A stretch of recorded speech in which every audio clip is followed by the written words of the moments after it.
Welcome to the Cake Therapy Podcast, a slice of joy and healing with your host, Dr. Artistry Foster. This is a heartwarming and uplifting space that celebrates the transformative power of baking therapy. The conversations will be a delightful blend of inspirational stories, expert insights, and practical baking tips. Each episode will take listeners on a journey of self-discovery, emotional healing, and connection through the therapeutic art of baking. There's something here for everyone, so lock in and let's get into it.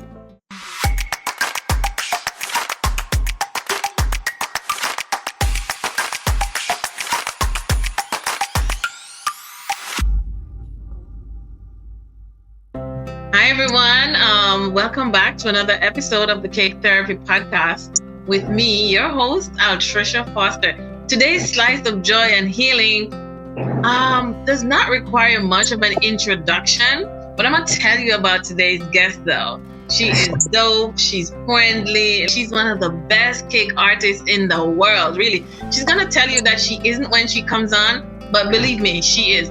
So she has like one of the cleanest websites, and if you go on her website, what you're going to see on there is art, works of art, and a stunning Armenian in custom chef jacket, and an otherworldly cake.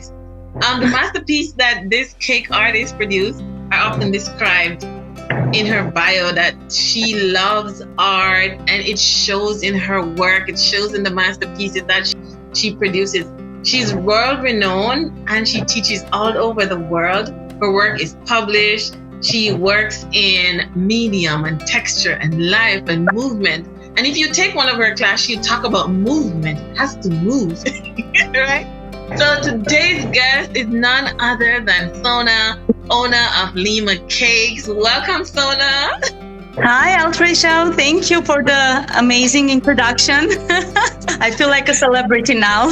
Oh, girl, you are a celebrity. You're a celebrity in my eyes, but you're also like one of the greatest teachers that I've ever met. So means a lot. Thank you. Yeah, thank you for coming today even. So I met Sona in February when I went to Canada to do a class in her new cake academy. It's called the Lima Cake Academy. And then I went back in the summer to do a one-on-one with her, and I was like, oh my God, she is so fun. So I want girls and I want you, our listeners, to hear from her. So Sona, again, welcome. And what our listeners know, if they go to your website, is that they'll see that you're Armenian. Yes. So I would like to know, who is Armenian Sona, and who inspires Sona in life in general? Who is Armenian Sona? Well, Armenia is my country where I was born and raised and spent most of my life, half of my life, I would say, before marrying my husband and immigrating to Canada. I had a full, beautiful childhood, lots of friends. We grew up in streets, if I can say so. And I believe it formed my character. And also, I think my country had a big impact on my artistic life, because my family and my culture actually has this big how can I say? We're very art and music and culture is very important for us. So every child who's growing up in Armenia, they have to attend some kind of art or music classes, and forcefully even, like I've been forced to do music classes, which I hated my entire life to this day. But my parents would always take me to opera houses. They would take me to theaters. They would force me to read books, and then later on I started to love reading so much. And I am a big believer that whatever I had in my early childhood affected my creativity a lot. So in what ways? How do you see your early development and your early history in Armenia? How do you feel it impacting your cake designs? How does it show up for you? Well, to begin with, I think because I always dreamed to be an artist since I was very, very little, or I remember myself. Because of that, I've tried many different art forms, and because you could find teachers who wanted to teach you, and the classes weren't very expensive, like in US or Canada. It was very accessible. I think because of that, I was able to try many different art forms and to see what I like, what I don't like.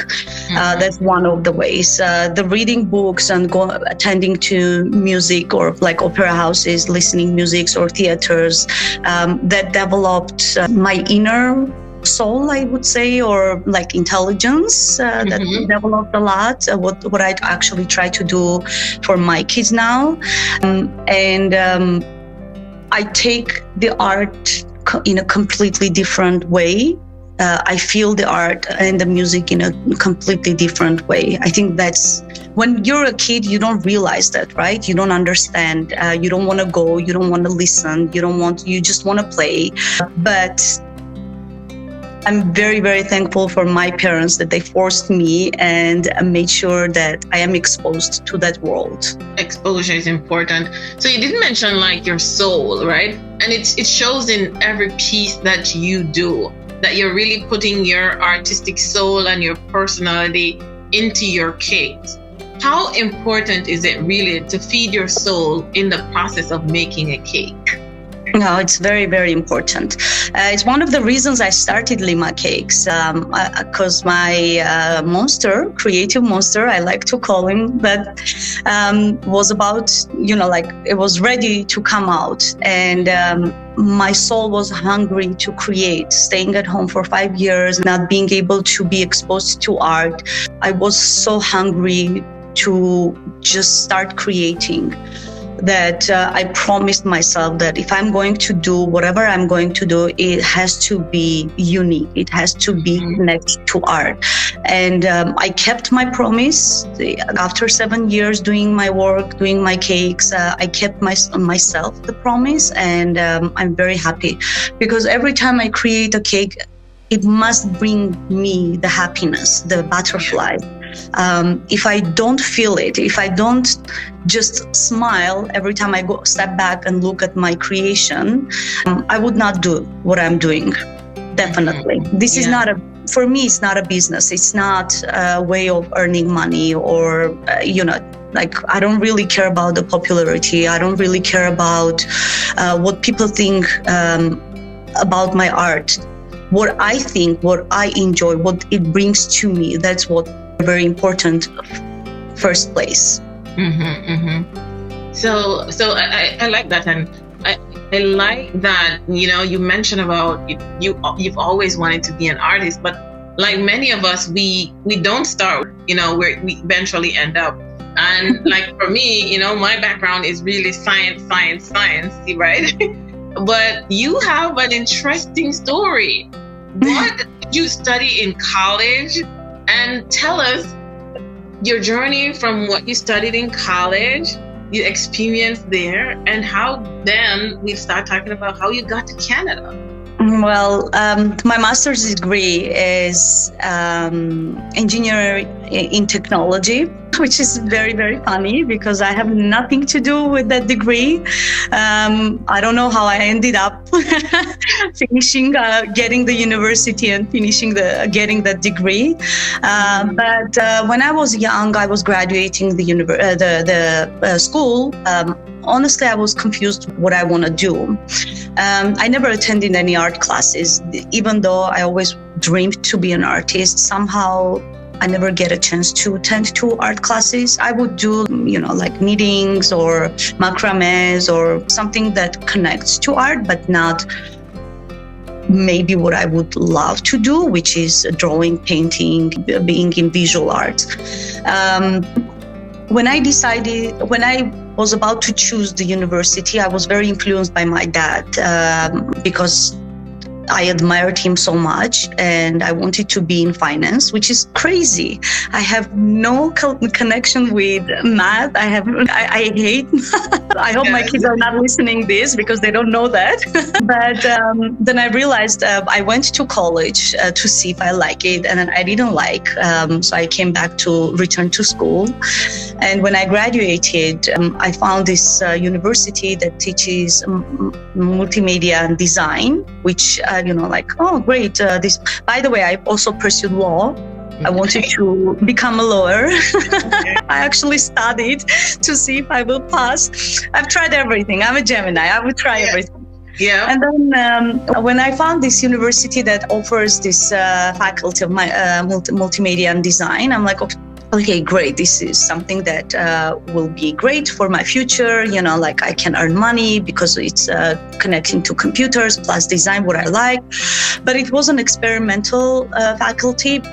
It was very new for Armenia, and they closed down and they changed it to technology, engineering in technology, which is, all coding and C++, nothing to do with me at all. It was my second year actually. And I went to my parents. I asked them that, I don't want to go to that university anymore. I want to go to art university, which was very big in Armenia. It's a very good university. And my dad, actually both of them, they told me that I can pursue it as a hobby, like parents, old schoolers, and I can just finish up the university because this is a great opportunity. It will bring you it's a great career and money maker. I've tried, I listened to them. I've tried for a year to pursue it as a hobby. Obviously you don't have time for that. And then I came back to my parents and made a deal with them that I'm not going to attend to the classes, but I'm going to pursue graphic design, but I will finish the university. So you will not ask me how I'm finishing the university about my grades because I'm not going to attend the classes. I'm just going to attend the exams. So I did. I actually started to work as a freelancer everywhere, wherever they would hire me. I went printing house. I worked as a packaging, I worked in a magazine. I worked everywhere. During the 5 year of my university life, I was working nonstop. And when we graduated, actually I graduated pretty well somehow. Once I graduated, I got a job in one of the international companies, graphic design companies, which was very rare because once you graduate, it's very difficult to find a job because you don't have an experience. They want experienced people, right, to work, especially in the international company. But I had 5 years of experience and they hired me, and then just my graphic design career continued from that point on. Again, I've been a self-taught graphic designer. Then what happened was there was this opportunity to compete and apply for the scholarship to Milan in Italy, study as a graphic designer. I did, and I won the scholarship. I bought the tickets. I started to learn Italian, to study Italian. Everything was ready. My parents, I had to pursue them to make sure that convince them so that they will let me go. Then I met my husband on my birthday, and it was a love at first sight. In 12 days, he proposed me. I said yes, and I gave up all my plans, all my future plans, becoming that famous worldwide graphic designer that I was dreaming about. And came to Canada. A cultural shock, obviously, is completely different what I was envisioning for my life. I got pregnant. I had my kids, stayed at home for 5 years to raise my beautiful daughters, which was a beautiful opportunity because the first years of their formation is, I believe, it's very important. Yeah. But then when they started to go to school, I was ready. As I said, I was hungry. Right. To create. I was ready to start working. So just a little bit. No, that's good. So when you decided to start baking, right? Our listeners might be, well, I'm curious. I'd love to know how much has your graphic designing background influenced who Lima Cake is, your cakes today? How much influence does that have? I believe a lot. I would say a lot. I had a mentor when I was doing graphic design. He taught me a lot of stuff that helped me during the creative process when I was in a block. Whenever I was creating, I couldn't see the design. I would revisit and remember what he was teaching me, how I can get out of that block and what I should do to continue creating. He also taught me a lot how train my brain to see designs, and I transformed it into seeing the cakes, seeing different objects as a cake and trying to recreate it in a cake form. So I would say a lot, like the knowledge of color theory, composition maybe, although it's a little bit different when you work with three-dimensional objects. Definitely there are differences, but I do apply it a lot. Okay, so I guess that brings me into the question, what exactly is your process? The process starts with the client. Obviously, each client, I don't repeat any of my designs. I don't repeat any of my cakes. So when I meet with the client, we have to click, first of all. It's very important for me that we click with the client first. And then after that, we discuss a lot. We brainstorm together. And then I get excited because each client brings their own creativity, they influence me a lot with their personalities, with their souls, with their characters, with their stories, with their tastes, a lot. Then when we have some ideas, we agree on a design, I start the process of creating definitely the baking part, and then, finding the right forms, the right heights, paying attention to the composition of the cake, of the design. And then it's a bit difficult for me to explain because I go through so many stages of creating. It's not just, I can't say like this is first stage and then the second and then the third. What I realized that I go into a meditation zone when I'm creating. That's one of the biggest revolutions, things that I've realized about myself. Recently, I was reading about how to get to the creative meditation zone, and I realized that I actually do that without having that knowledge that I'm into that zone, and I'm so connecting with the cake at that moment, with the design. It just starts building. I start with a small part, and then I will, with that small part, I will go up and down to find what I feel. It's difficult to teach that moment. We talked about it, I think, when I was teaching. It's very difficult to explain the feeling, but when you have that feeling, you will know that you're in the right track. Sometimes I would send the picture to my sister-in-law and she would say, oh, the Lima magic is lacking. There is no Lima touch. I don't see the Lima touch. And then I'm like, what is Lima touch? I could never figure out what's the Lima touch, what she was calling. And then I realized that the reason I was sending the pictures to her is because I couldn't connect with the cake. I couldn't see it. So once I was connecting with the cake, once I was seeing it, that's when I was getting the Lima touch. Yeah. But it takes a lot of time. It takes a lot of thinking. My classes, my cakes, my process takes a lot of brainstorming and going deeper into what you feel. I would say I think it's all about feelings. Yeah, definitely about feelings. But you did mention there something I heard that was pretty interesting, is that you don't repeat cakes. Could you share with us why? Why don't you repeat cakes? I like to say I'm a Gemini. I don't want to, I will get bored like you. But the first year when I decided to pursue cake as career, I promised myself that I had 3 promises. I wanted to be best in my field. I want to do only artistic designs, not copy any other artist or myself. And I don't want to do kiss cakes. Sorry, guys. Whoever is doing kiss cakes, I just don't like. I'm very moody and dark. I have a dark personality, so the colorful cakes are not for me much.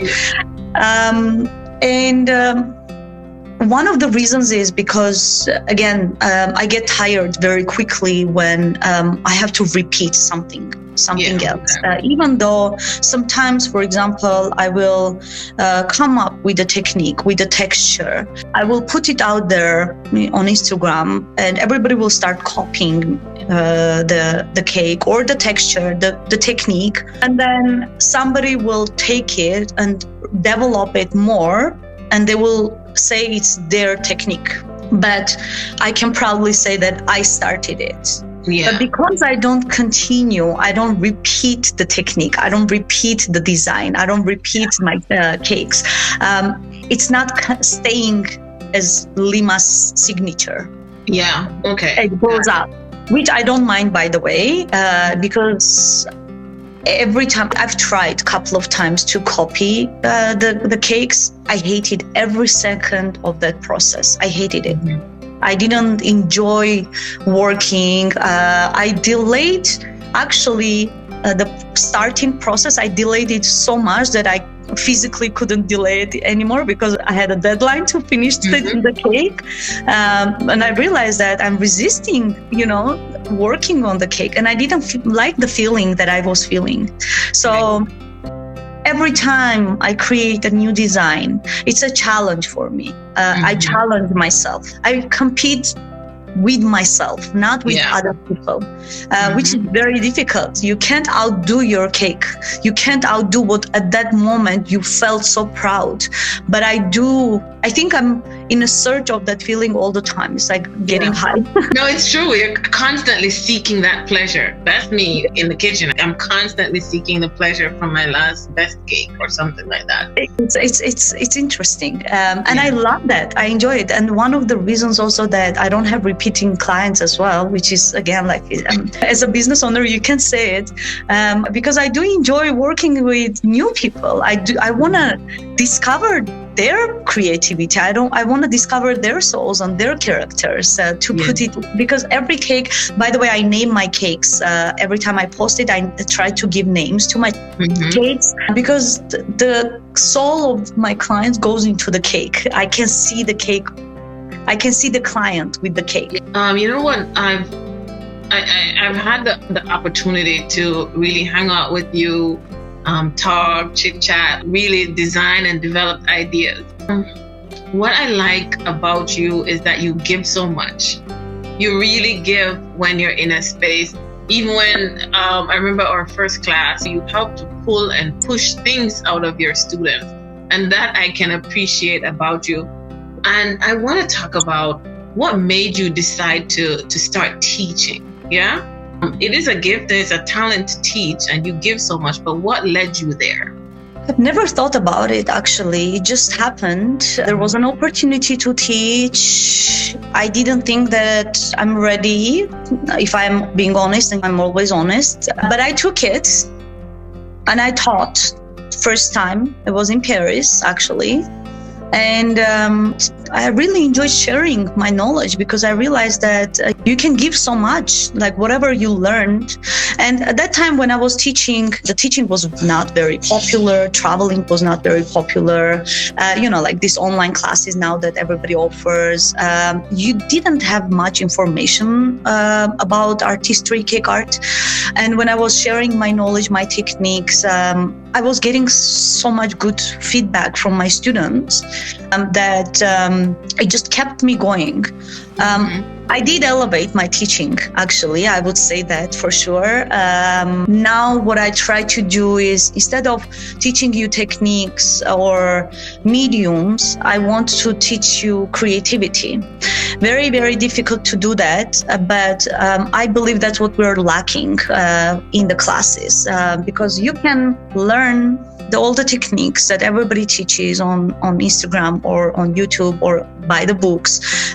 There are so many platforms right now that you can attend and you can learn and you can become whoever you want to become.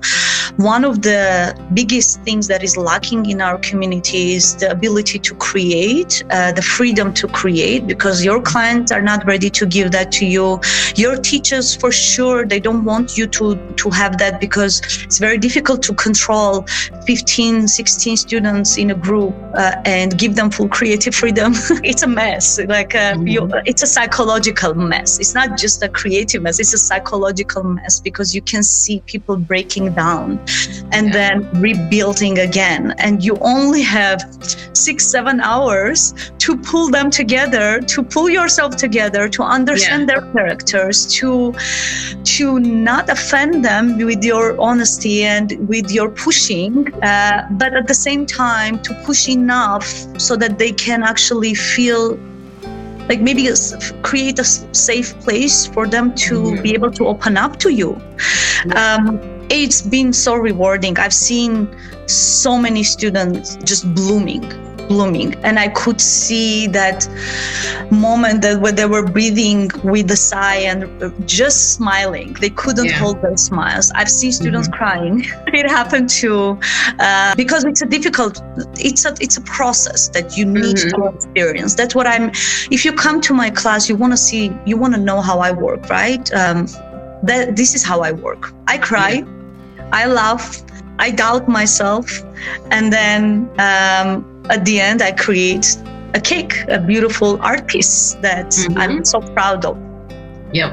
And from my own personal experience, it's how you manage to get the best out of the student, right? I remember coming into your class and I'm like, oh no, I don't want to do color. You're like, but you wear such colorful clothes. It's your personality. And I was like, nah.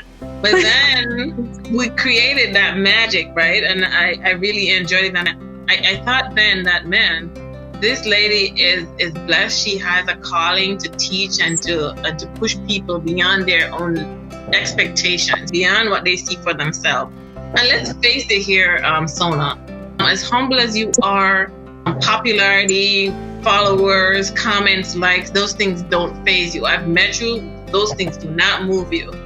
But my question to you is, right now, how do you manage this success of Lima Cakes? And did you envision this success for yourself? I did envision the success. I dreamed about it. Yeah. Like I didn't see it coming. I didn't see it coming so soon, for sure.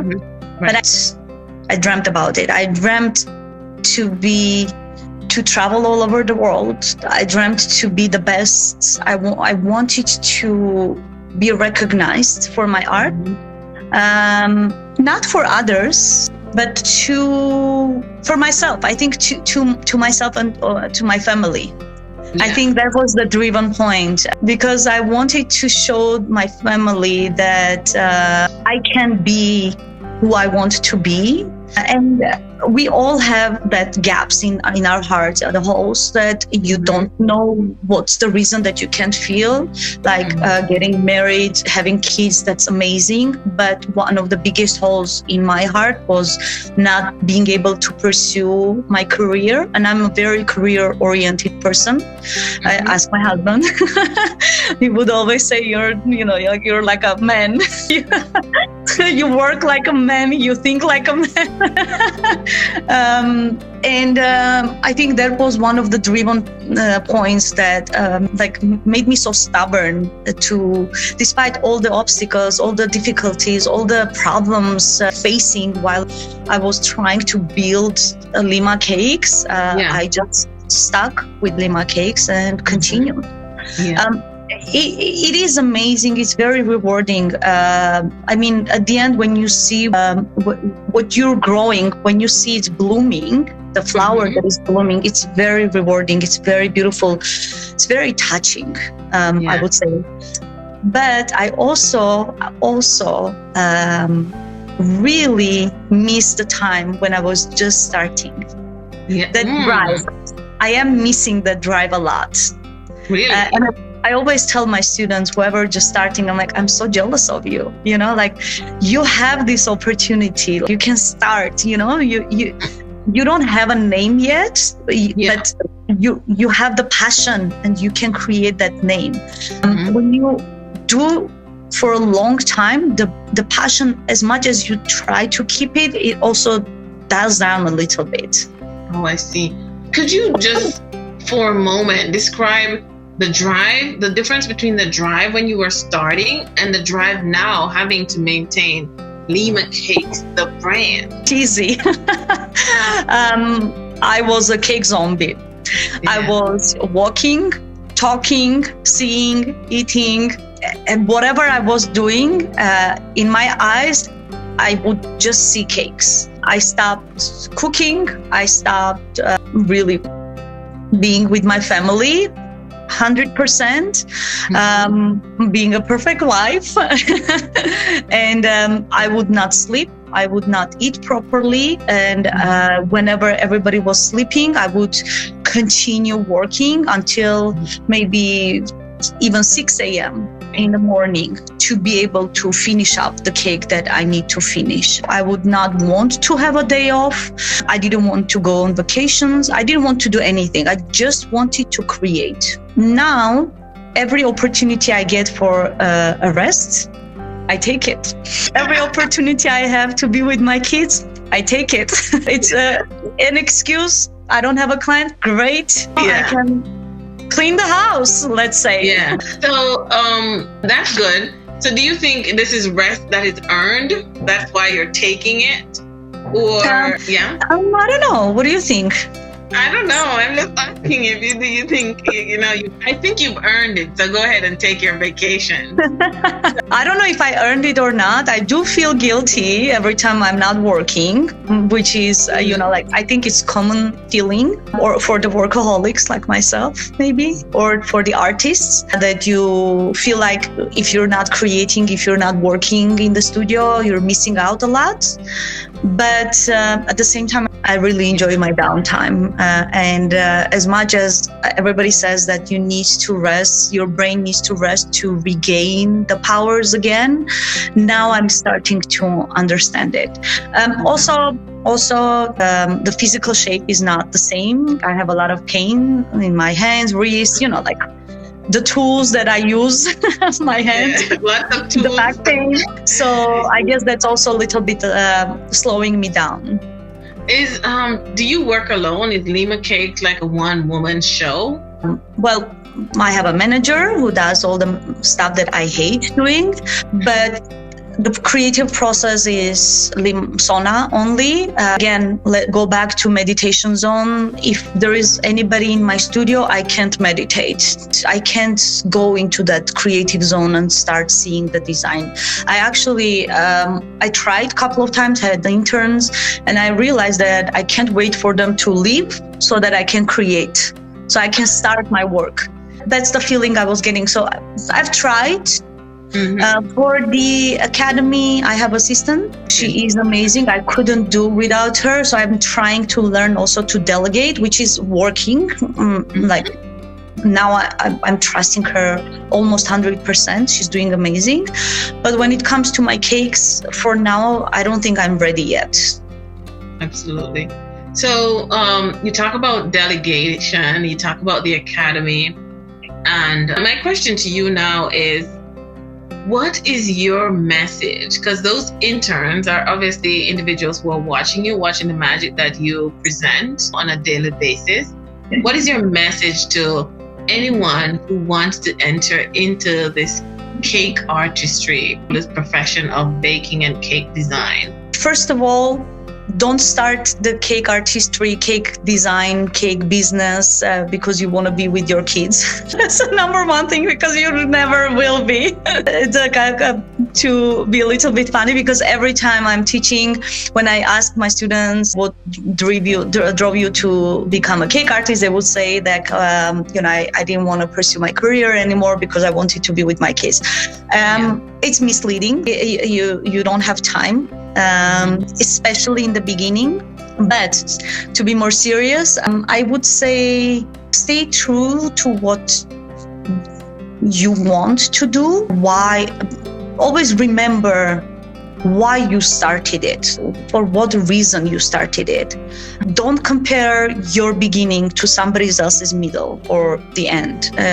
That's another one of the biggest things that goes in the artist mind. We always compare ourselves.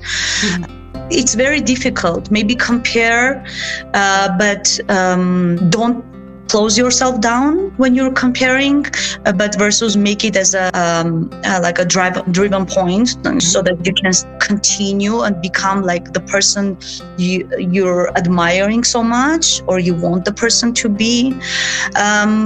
Maybe have goals, dreams. Actually have one unachievable dream, break it down to the goals that you can be closer to the dream. There are so many things that I can advise.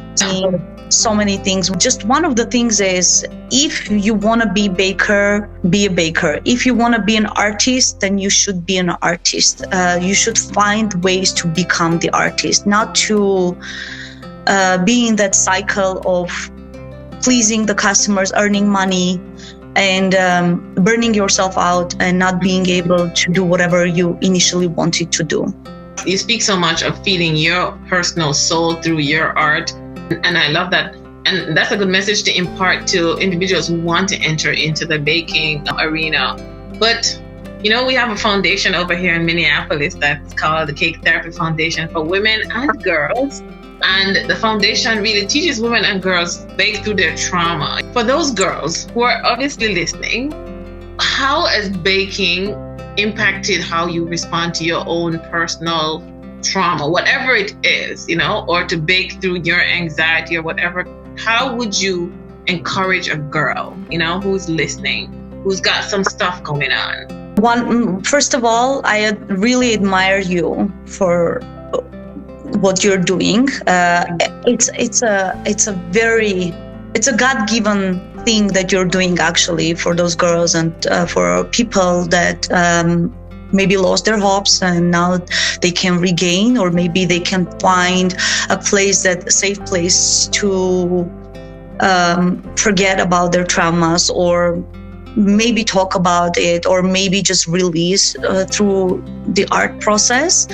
It's something that not many people could do, and you did it. I'm very proud of you. I admire you. You're an inspiration for a lot of women.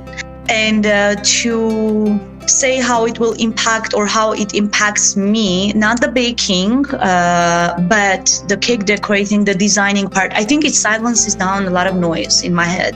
I'm lucky not going through traumas. I do have childhood traumas. Who doesn't? You know, having a lot of traumas, but nothing major that would impact my psychology, personality, or my choices. But I do have a lot of noise in my head. I have a lot of voices, a lot of ups and downs. I do go through depression, creative depression, I like to call it. It is normal. It's human beings. So I think Cake Artistry is helping me to minimalize all these noises and silence them down, and to feel good about myself, and to be proud of myself, and to be creative, and to actually also at the same time inspire other women. Yeah, absolutely. So it's like there's a stillness once you enter your studio. The noise is quieted and Sona gets to work. What do you want your legacy to be? What do you want your legacy in the cake world to be? So tell me how you want to impact and influence the lives of your girls. You have 2 girls. But then what's the legacy you want to leave in the cake world? I haven't thought about the legacy of living in cake world. It's like, it sounds very big.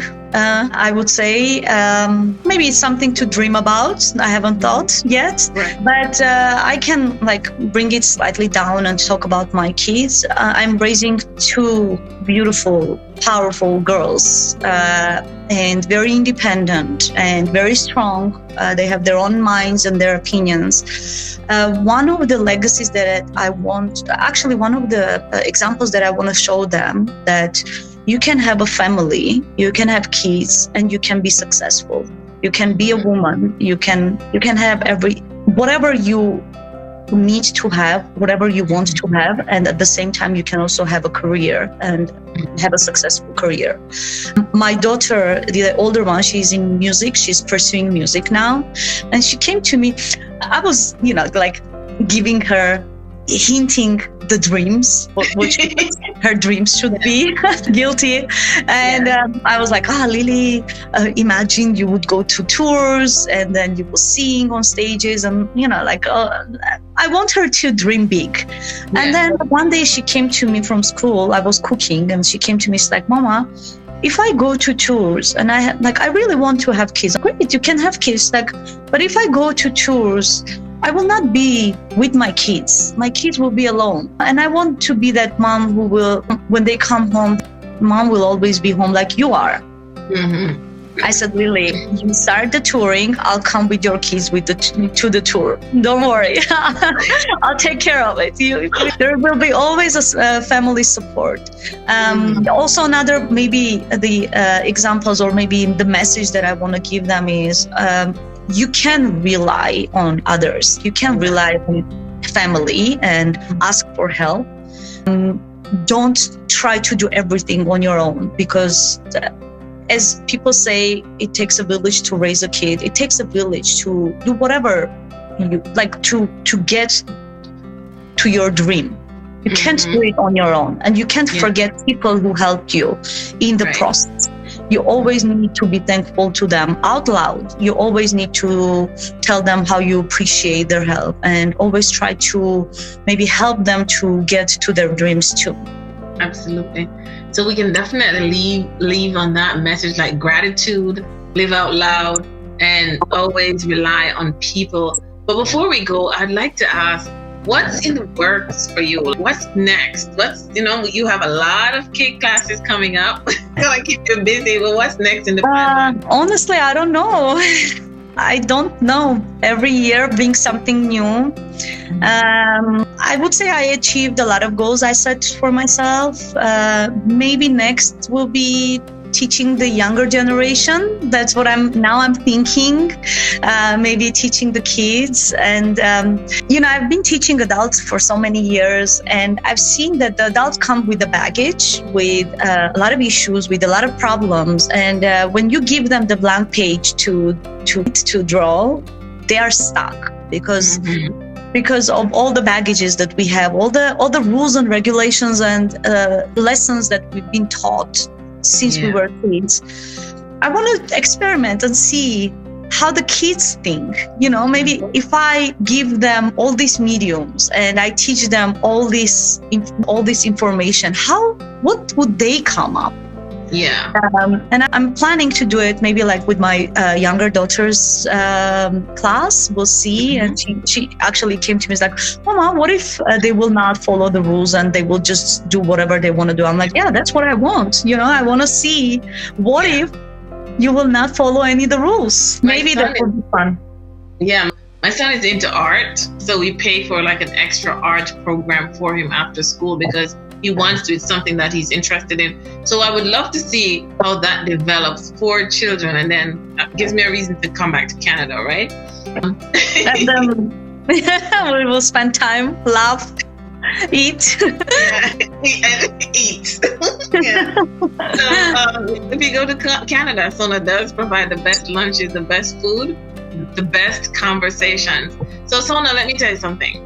You could have done anything else today, but I've been waiting to speak with you, and I'm so honored that you took the time to come and spend some time with me to talk to my listeners about the beauty of cake, the artistry, what you present to the world, your gift to the world.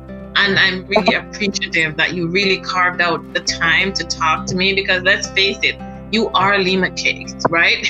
You are the top 21 wedding designer around the world, and you're on Cake Therapy, a slice of joy and healing. And this was really exciting for me because I get to see you again and talk to you, although we talk all the time. But I'm excited that you came on to share with us. So thank you so much for being here. And before we go, you could find, if you don't know, Lima, Sona's Instagram, it's Limacakes. It's easy to find. And so is her website, right? what you will see there is breathtaking cakes. So thank you so much again, Sona, for joining us. Thank you too. Actually, you're telling me that, I carved the time. It's my honor to spend extra time with you and to spread message or my love, or maybe if I can help in some ways to all these women that you're helping, maybe I can give a little bit help to them. That would be a big, it's something big to me for my heart. I do appreciate that you invited me. I really enjoyed our conversation. I love you. I love you. Since the day one in the academy, and I'm very honest. I can feel people very quickly. I can detect the personality. I can feel those people. We clicked at that the first moment we met. We clicked. We laughed. I never felt awkward with you. I never felt like I have to behave in some other way. You know all my quirkiness. You know my the other Lima side that the world doesn't really know. So I really love you, and I'm very thankful that you invited me. Thank you, Altricia. I hope that we will do this again, or we will meet again, and we will spend time. And if you need my help with anything, I'm here. Yeah, thank you. I'm gonna hold you to that, and I know that I can hold you to that because I've learned and gotten to know you over the months. So thank you so much for being here. So thank you, listeners. Join us again on the next episode of Cake Therapy. Your slice of joy and healing today was Sona from Lima Cakes. Bye-bye. Thank you for tuning in to the Cake Therapy Podcast. Your support means the world to us. Let us know what you thought about today's episode in the comment section. Remember to subscribe wherever you get your podcast. And if you found the conversation helpful, please share it with a friend. Also follow Sugar Spoon Desserts on all social media platforms. We invite you to support Cake Therapy and the work we do with our foundation by clicking on the Buy Me a Coffee link in the description, or by visiting the Cake Therapy website and making a donation. All your support will go towards the Cake Therapy Foundation and the work we are doing to help women and girls. Thanks again for tuning in, and we'll catch you on the next episode.